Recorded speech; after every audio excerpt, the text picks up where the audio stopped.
Kebijakan pembangunan Orde Baru dalam bidang pendidikan.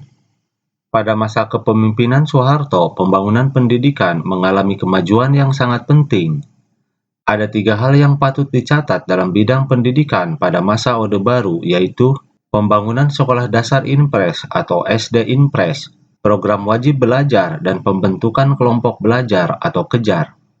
Semuanya itu bertujuan untuk memperluas kesempatan belajar, terutama di pedesaan dan bagi daerah perkotaan yang penduduknya berpenghasilan rendah. Pembangunan sekolah dasar Inpres atau SD Inpres. Pada tahun 1973, Soeharto mengeluarkan Inpres nomor 10/1973 tentang program bantuan pembangunan gedung SD. Pelaksanaan tahap pertama program SD Inpres adalah pembangunan 6.000 gedung SD yang masing-masing memiliki 3 ruang kelas. Dana pembangunan SD Inpres tersebut berasal dari hasil penjualan minyak bumi yang harganya naik sekitar 300% dari sebelumnya. Pada tahun-tahun awal pelaksanaan program pembangunan SD Inpres, hampir setiap tahun ribuan gedung sekolah dibangun. Sebelum program rencana pembangunan 5 tahun atau Repelita dilaksanakan, jumlah gedung SD yang tercatat pada tahun 1968 sebanyak 60.023 unit dan gedung SMP 5.897 unit. Pada awal Pelita ke-6, jumlah itu telah meningkat menjadi sekitar 150.000 gedung SD dan 20.000 gedung SMP. Pembangunan paling besar terjadi pada periode 1982-1983 ketika 22.600 gedung SD baru dibuat. Hingga periode 1993-1994 tercatat hampir 150.000 unit SD Inpres telah dibangun.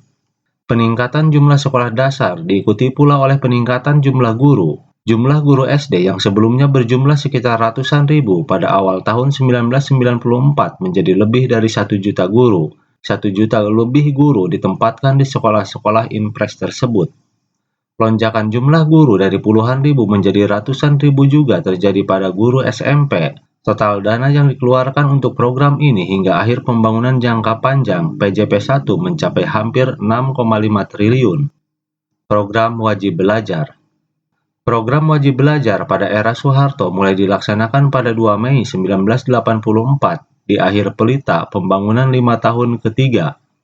Dalam sambutannya peresmian wajib belajar itu, Soeharto menyatakan bahwa kebijakannya bertujuan untuk memberikan kesempatan yang sama dan adil kepada seluruh anak Indonesia berusia 7-12 tahun dalam menikmati pendidikan dasar. Program wajib belajar itu mewajibkan setiap anak usia 7-12 tahun untuk mendapatkan pendidikan dasar 6 tahun atau SD. Program ini tidak murni seperti kebijakan wajib belajar yang memiliki unsur paksaan dan sanksi bagi yang tidak melaksanakannya. Pemerintah hanya mengimbau orang tua agar memasukkan anaknya yang berusia 7-12 tahun ke sekolah. Negara bertanggung jawab terhadap penyediaan sarana dan prasarana pendidikan yang dibutuhkan, seperti gedung sekolah, peralatan sekolah, di samping tenaga pengajarnya. Meski program wajib belajar tidak diikuti oleh kebijakan pembebasan biaya pendidikan bagi anak-anak dari keluarga yang kurang mampu, pemerintah waktu itu berupaya mengatasinya melalui program beasiswa. Untuk itu kemudian muncul program Gerakan Nasional Orang Tua Asuh atau GNOTA. Keberhasilan program wajib belajar 6 tahun ditandai dengan kenaikan angka partisipasi sekolah dasar sebesar 1,4%. Angka partisipasi SD menjadi 89,91% di akhir Pelita keempat. Kenaikan angka partisipasi itu menambah kuat niat pemerintah untuk memperluas kelompok usia anak yang ikut program wajib belajar selanjutnya menjadi 7-15 tahun atau menyelesaikan tingkat sekolah menengah pertama SMP. 10 tahun kemudian program wajar berhasil ditingkatkan menjadi 9 tahun, yang berarti anak Indonesia harus mengenyam pendidikan hingga tingkat SMP. Upaya pelaksanaan wajib belajar 9 tahun pada kelompok usia 7-15 tahun mulai diresmikan pada pencanangan wajib belajar pendidikan dasar 9 tahun pada 2 Mei 1994. Kebijakan ini diperkuat dengan dikeluarkannya Inpres nomor 1 tahun 1994. Program wajib belajar telah meningkatkan taraf pendidikan masyarakat Indonesia saat itu. Fokus utama ketika itu adalah peningkatan angka-angka indikator kualitas pendidikan dasar. Fokus pembangunan pendidikan saat itu yaitu peningkatan secara kuantitatif, baru kemudian memperhatikan kualitas atau mutu pendidikan. Kelompok belajar atau kejar.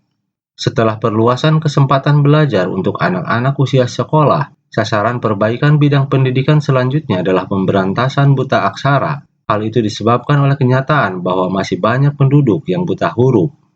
Dalam upaya meningkatkan angka melek huruf, pemerintah Orde Baru mencanangkan penuntasan buta huruf pada 16 Agustus 1978. Cara yang ditempuh adalah dengan pembentukan kelompok belajar atau kejar.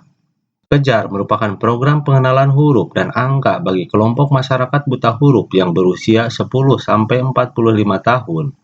Tutor atau pembimbing setiap kelompok adalah masyarakat yang telah dapat membaca, menulis, dan berhitung dengan pendidikan minimal sekolah dasar. Jumlah peserta dan waktu pelaksanaan dalam setiap kejar disesuaikan dengan kondisi di setiap tempat. Keberhasilan program kejar salah satunya terlihat dari angka statistik penduduk buta huruf yang menurun.